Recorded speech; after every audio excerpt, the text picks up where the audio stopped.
ये है एंटार्क्टिका, जो सदियों से इंसानों की पहुंच से दूर और उनके लिए एक बहुत बड़ी मिस्ट्री रहा है। चाहे वो ब्लड वाटरफॉल्स हों, मिस्टीरियस एनिमल्स हों, अंडरग्राउंड लेक्स हों या बर्फ के नीचे दबे हुए शहर, एंटार्क्टिका के बारे में कई ऐसी मिथ्स और मिस्ट्रीज हैं जिनका आज भी सुराग नहीं लगाया जा सका। एंटार्क्टिका दुनिया का वो अकेला कॉन्टिनेंट है जहां पर कोई इंसान नहीं रहता, जहां पर टेम्परेचर -90 डिग्री सेल्सियस तक चला जाता है। इसके साथ साथ यहां पर 300 किलोमीटर पर आवर की स्पीड से बर्फ के तूफान भी आते हैं। इसी तरह एंटार्क्टिका दुनिया का सबसे ड्राई कॉन्टिनेंट भी है, इतना ड्राई कि आपको शायद ये जानकर हैरत होगी कि इसे डेजर्ट भी कहा जाता है, क्योंकि यहां पर सिर्फ 51 मिलीमीटर बारिश होती है। इस सब के बावजूद पिछले कई सौ साल से बहुत से कंट्रीज एंटार्क्टिका का कंट्रोल लेने की कोशिश कर रहे हैं। एंटार्क्टिका का ये मैप देखें, इस हिस्से को फ्रांस क्लेम करता है, इस पार्ट को नॉर्वे क्लेम करता है, ऑस्ट्रेलिया इस सारी राइट साइड को क्लेम करता है। इसी तरह ब्रिटेन, चिली, अर्जेंटीना और न्यूजीलैंड भी एंटार्क्टिका के कुछ हिस्सों को क्लेम करते हैं। लेकिन आखिर इसकी वजह क्या है? बर्फ की इस तह के नीचे आखिर ऐसा क्या है कि दुनिया की सुपर पावर्स इसका कंट्रोल लेना चाहती हैं? आज हम सॉल्व करने जा रहे हैं एंटार्क्टिका की कुछ मिस्ट्रीज, और साथ ही हम इसकी भी खोज लगाएंगे कि एंटार्क्टिका को असल में डिस्कवर किसने किया था। और आखिर में हम ये भी देखेंगे कि इस बर्फ के नीचे आखिर ऐसे क्या राज छुपे हैं जैसे दुनिया की सुपर पावर्स जानती है, और इसीलिए वो एंटार्क्टिका का कंट्रोल लेना चाहते हैं। एंटार्क्टिका किसने डिस्कवर किया? ब्रिटिश कहते हैं कि एंटार्क्टिका उन्होंने डिस्कवर किया था, जबकि रशियंस कहते हैं कि सबसे पहले उन्होंने यहां कदम रखा था। लेकिन एंटार्क्टिका का जिक्र आज से कई हजार साल पहले ग्रीक फिलोसोफर एरिस्टोटल ने किया था, जब उसने कहा कि जमीन गोल है और नॉर्थ और साउथ पोल एक दूसरे के मिरर इमेजेस हैं। 2021 में रॉयल सोसाइटी ऑफ न्यूजीलैंड की एक स्टडी पब्लिश हुई, जिसमें यह कहा गया कि इधर ऑस्ट्रेलिया के पास पॉलिनेशियन आइलैंड पर रहने वाले मावरी लोग शायद पहले इंसान थे जो 7वीं सदी में एंटार्क्टिका पहुंचे थे, क्योंकि उनकी पुरानी कहानियों में एक ऐसे बर्फीले कॉन्टिनेंट का जिक्र मिलता है जो जमीन की सदर्न साइड पर है। खैर, रिकॉर्डेड हिस्ट्री में ब्रिटिश ऑफिसर जेम्स कुक वो पहला यूरोपियन था जो एंटार्क्टिक सर्कल क्रॉस करके इधर एंटार्क्टिका के पास पहुंचा।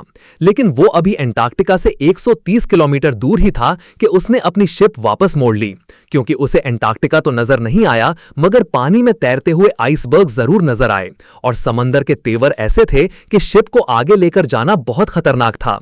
इसीलिए जेम्स कुक ने कहा था कि इस सदर्न कॉन्टिनेंट तक पहुंचना इतना खतरनाक है कि शायद ही कभी कोई इंसान यहां तक आए। कैप्टन कुक के बाद और भी बहुत से लोगों ने एंटार्क्टिका को डिस्कवर करने की कोशिश की, मगर वो कामयाब नहीं हो सके। फिर 19वीं सदी के आते ही इकोनॉमिक डोमिनेंस के लिए कंट्रीज के बीच एक कंपटीशन शुरू हो गया। दुनिया अब एक न्यू वर्ल्ड ऑर्डर की तरफ बढ़ रही थी, रिसोर्सेज और नए ट्रेड रूट्स डिस्कवर हो रहे थे, इंडस्ट्री लग रही थी। हर कंट्री आने वाली नई सदी में सुपर पावर बनना चाहता था, और इसीलिए एक्सप्लोरेशंस उरूज पर थी। ऐसे में 1819 में रशियन एम्पायर ने रशियन एक्सप्लोरर ने फेबियन हाउसन को यह टास्क दिया कि वो पूरी दुनिया के गिर्द चक्कर लगाए और नई कंट्रीज और नई कॉन्टिनेंट्स डिस्कवर करें। 1820 में फेबियन ने कैप्टन कुक की प्रेडिक्शन गलत साबित की और यहां सदर्न ओशन में पहुंचकर एंटार्क्टिका को बहुत करीब से देखा। जाता है उसने एंटार्क्टिका पर कदम नहीं रखा था, मगर उसे मॉडर्न हिस्ट्री का वो पहला इंसान कहा जाता है जिसने एंटार्क्टिका को देखा था। फिर 1900 से 1920 के बीच बहुत से एक्सप्लोरर्स ने एंटार्क्टिका का रुख किया।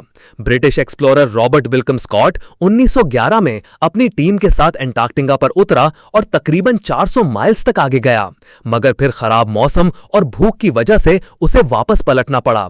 लेकिन वापसी का यह सफर बहुत ही भयानक साबित हुआ। स्कॉट और उसकी टीम सख्त सर्दी और बर्फानी तूफान में फंस गए और इन सब की मौत हो गई।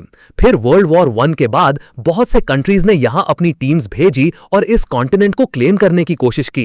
1939 में हिटलर के कहने पर जर्मन एयरफोर्स ने यहां नाजी फ्लैग्स भी गिराए ताकि इस एरिया को नाजी जर्मनी के कंट्रोल में दिखा सके। वर्ल्ड वॉर 2 के बाद बहुत से कंट्रीज ने यहां अपने रिसर्च स्टेशन सेटअप किए और यहीं से फिर एंटार्क्टिका के बारे में मिस्टीरियस डिस्कवरीज होना शुरू हुई। सबसे पहली और बड़ी मिस्टीरियस डिस्कवरी ये है कि किसी जमाने में एंटार्क्टिका पर बर्फ नहीं बल्कि घने जंगल थे। इंपीरियल कॉलेज ऑफ लंदन के साइंटिस्ट के मुताबिक इन्हें यहां फॉसिलाइज्ड वुड मिली, जिससे पता चलता है कि करीबन 90 मिलियन ईयर्स पहले एंटार्क्टिका एक गर्म कॉन्टिनेंट था जहां पर घने जंगल होते थे। इसके अलावा उन्हें यहां कुछ ऐसे इंसेक्ट्स के फॉसिल्स भी मिले जो सिर्फ गर्म इलाकों में होते हैं। एंटार्क्टिका के बारे में दूसरी बड़ी और मिस्टीरियस डिस्कवरी यह थी कि इस 3 किलोमीटर की बर्फ के नीचे 400 लेक्स हैं जिनका अपना ही इकोसिस्टम है। वहां पर ऐसे ऐसे समंदरी जानवर हैं जो पूरी दुनिया में कहीं नहीं होते, जैसे ये बड़े बड़े स्पाइडर्स और सी थ्रू जेलीफिश। ये बर्फ के नीचे एक अलग ही दुनिया है। इसी तरह एंटार्क्टिका पर एक और चीज जिसने बहुत से एक्सप्लोरर्स को बहुत सालों तक पजल किए रखा, वो ये खूनी चश्मे हैं।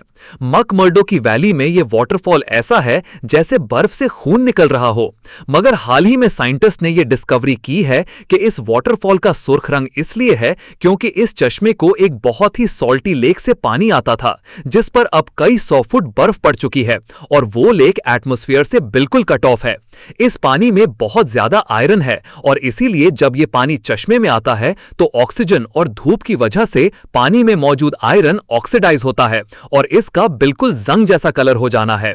एंटार्क्टिका के बारे में तीसरी सबसे बड़ी मिस्ट्री और कॉन्स्पिरेसी यह है कि इस बर्फ के नीचे कोई एंशिएंट सिविलाइजेशन है। बहुत से लोगों ने यह क्लेम किया है कि यहां पर एलियन स्पेसशिप्स भी देखी गई हैं। 2016 में गूगल अर्थ पर एंटार्क्टिका में बहुत सी अनयूजुअल एक्टिविटीज रिकॉर्ड की गई हैं।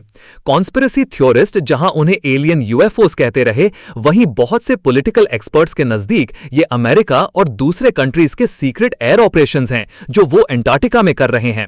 और यहीं पर आता है एंटार्क्टिका का वो हिडन पॉलिटिकल फ्रंट जिससे बहुत कम लोग अवेयर हैं। जहां बाकी पूरी दुनिया दूसरे जियोपॉलिटिकल इश्यूज में उलझी हुई है, वहीं अमेरिका, चाइना और सोवियत यूनियन एग्रेसिवली एंटार्क्टिका पर एक्सपीडिशंस भेज रहे हैं। इनफैक्ट चाइना ने तो वहां अपने मल्टीपल रिसर्च स्टेशन सेटअप किए हैं।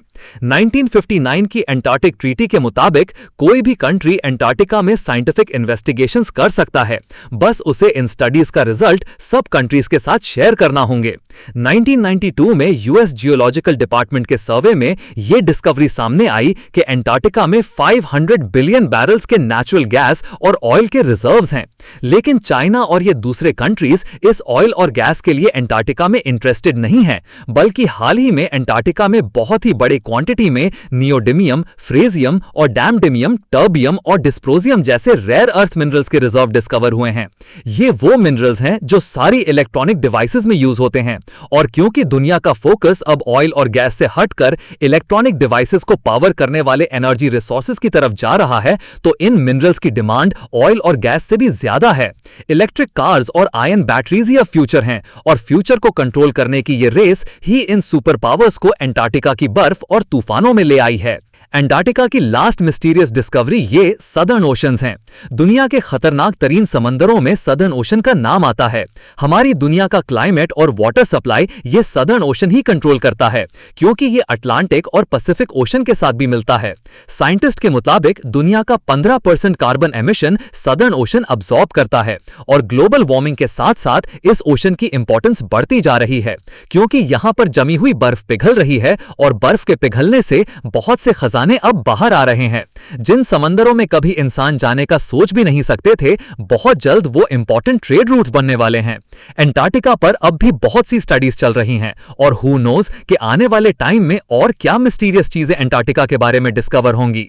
ये हैं वो सारे सोर्सेज जहां से हमने इस वीडियो के लिए कंसल्ट किया। अगर आपको इस तरह के